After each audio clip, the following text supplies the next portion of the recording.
السلام عليكم. لو انت مبتدئة تعالي نقولك ازاي تظبطي العباية الكبيرة. هنا معانا العباية الكتف ساقط، كمان حردة الرقبة كبيرة قوي، حردة الباط برضو مش مظبوطة، والأجناب.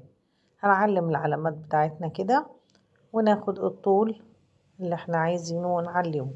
في الطول بعلم كذا علامة علشان مضمنش ان الديل مظبوط او لا. احيانا الديل بيبقى فيه اعوجاج، لكن هي قصت كده بغشومية والديل برضو مش مظبوط. انا هنا فكيت الاكمام وهنبتدي نظبط مقاس الكتف.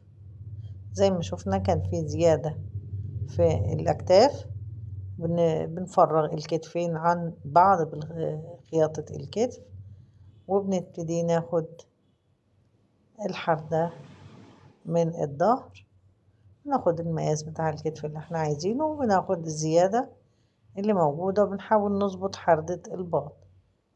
حردة الباط ما كانتش مظبوطة خالص، وبعدين كان في عيب، كان في جنب أطول من الجنب، وده في الجزء العلوي مش في الديل.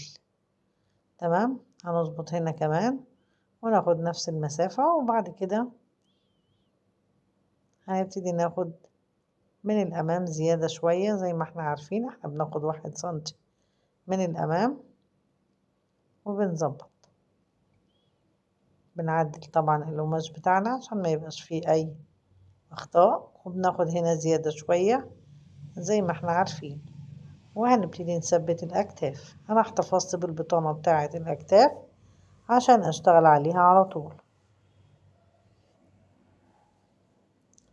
بناخد نفس المسافة وبنقفل. أنا هنا بقفل طبعا زيادة. عايزة أقولك إن أنا أخدت من الأمام حوالي 2 سنتي من حردة الرقبة، وبعد كده ركبت عشان نحتفظ بالظهر يديني ارتفاع شوية عن الأمام زي ما انت شايفة. هناخد خط الجنب طبعا، هنقسم من فوق وننزل على أوسع من تحت. هناخد الجنب التاني، ويمكن ده الجنب اللي ما كانش مظبوط هنفكه ونشوف هنعمله ازاي. فكنا الجنب وهناخد برضو ارتفاع الظهر زي ما أخدناه في الناحية التانية، ونبتدي ناخد الزيادات.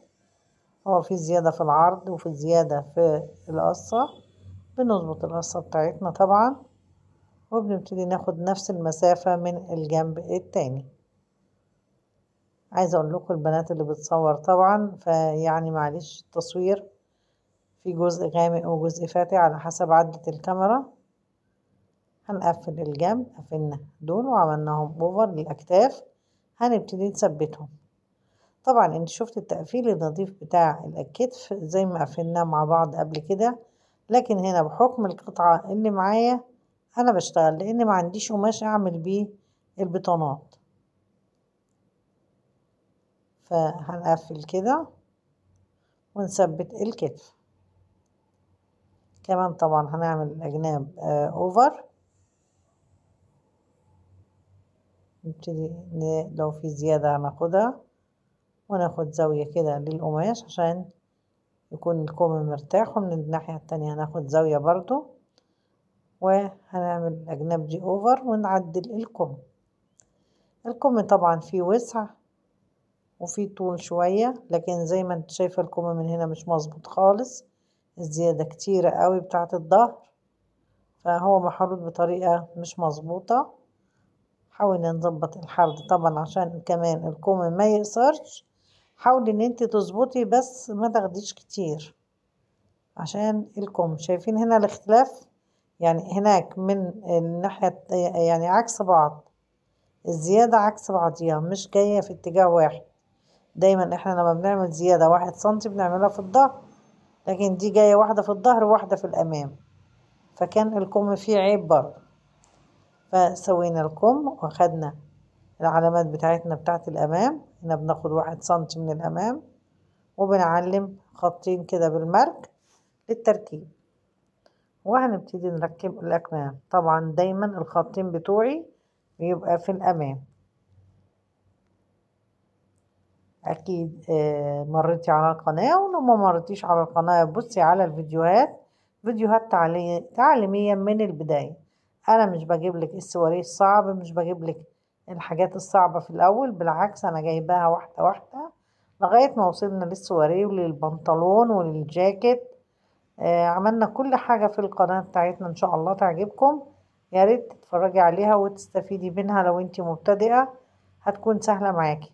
وشعرنا الخياطة بكل بساطة. هنا بقى قفلنا الكمام، وبعدين الديل هي كانت قصاه. طبعا بنت من البنات اللي تتعلم فقصت بعشوائية، الديل مش مظبوط. العلامات اللي باينة في الأول دي اللي أنا خدتها، وبعد كده بعلم المسافة بتاعت التانية على حسب بقى القماش اللي معايا، وهبتدي أقص. طيب هقص الطرفين، ممكن أقص طرف وممكن أقص الطرفين على بعض لو الديل معايا مظبوط.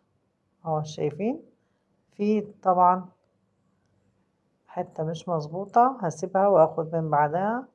وبكده سوينا الديل بتاعنا. هنتني تانية معقولة ونشوف العباية كمان على صاحبتها. انا هنا طبعا لازم اوريهم كل التفاصيل، وازاي هتني وازاي احتفظ بالعلامات بتاعتي عشان المقاس بتاعي يجي مظبوط. زي ما انتوا شايفين العلامة اهي وشها للارض، وبتني تانية في تانية كده بسيطة. وبكده العباية بتاعتنا بتكون خلصت مع التانية، وهنركب حزام ونشوف العباية على صاحبتها. طبعا الحاجات دي بتبقى كمان لو انتي بتتعلمي الخياطة، او لو عندك مكنة في البيت وعايزة تعملي حاجة زي كده تقدري تعمليها بكل سهولة. اتفرجي على الفيديو مرة واتنين، هتلاقي نفسك اتعلمتي ازاي تظبطي الاكمام وازاي تظبطي الاجناب. هنا عملنا حزام القطعة اللي قصيناها من الديل، او يعني ده لو الديل طويل هو كان فيه حزام من الاول، بس طبعا ما كانش مظبوط، وده بعد ما ظبطنا. شايفين ما شاء الله شكلها بقى جميل جدا. الحزام راكب في مكانه. وما تنسوش لايك، اشتركوا بالقناة وفعلوا